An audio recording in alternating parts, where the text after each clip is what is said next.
आपको मैं एक स्टेटमेंट सुनवाना चाहूंगा। आज फवाद चौधरी ने आपका नाम लेकर एक बयान जारी किया, फिर आपसे उसका रद्दमल लूंगा। दिखाइएगा जी।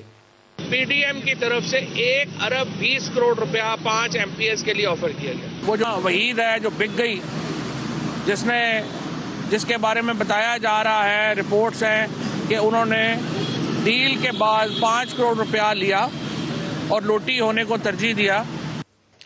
ये लफ्ज़ में दोहराना नहीं चाहूंगा, लेकिन उन्होंने 5 करोड़ का बराह रास्त आपका नाम लेके इल्ज़ाम लगाया है, तो आपका क्या जवाब है इसके ऊपर?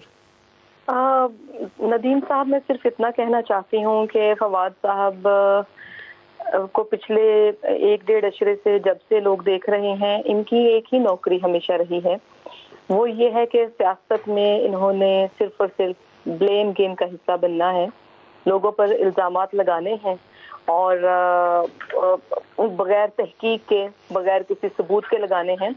फिर हकायक का इतना ही इल्म रखते हैं हमारे फवाद साहब, तो खान साहब पर कातिलाना हमले की अब तक एफआईआर क्यों दर्ज नहीं हो सकी? ये वजूहात भी जानते होंगे।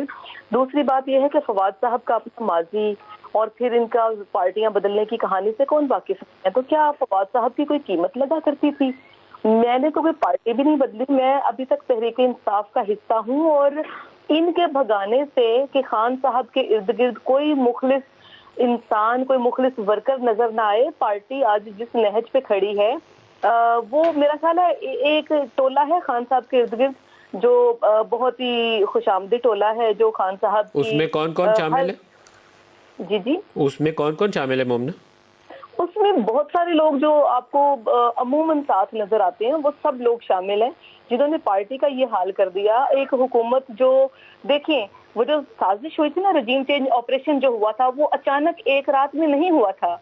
उसके ताने बाने अगर खोल के देखे जाएं तो बहुत दूर तक जाते हैं। तो खान साहब को खबर क्यों ना हो सकी कि क्या हो रहा है, क्या चल रहा है?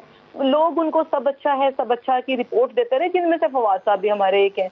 तो बात ये है कि इनके ये कह देने से कि मैंने खुदा ना खास्ता कोई डील कर ली या पार्टी छोड़ दी, इसमें कोई सदाकत नहीं है और इनके कहने से फर्क नहीं पड़ता, क्योंकि ये तो और भी बहुत बातें कह रहे हैं ना। आज आपने उसी प्रेस कॉन्फ्रेंस में देखा होगा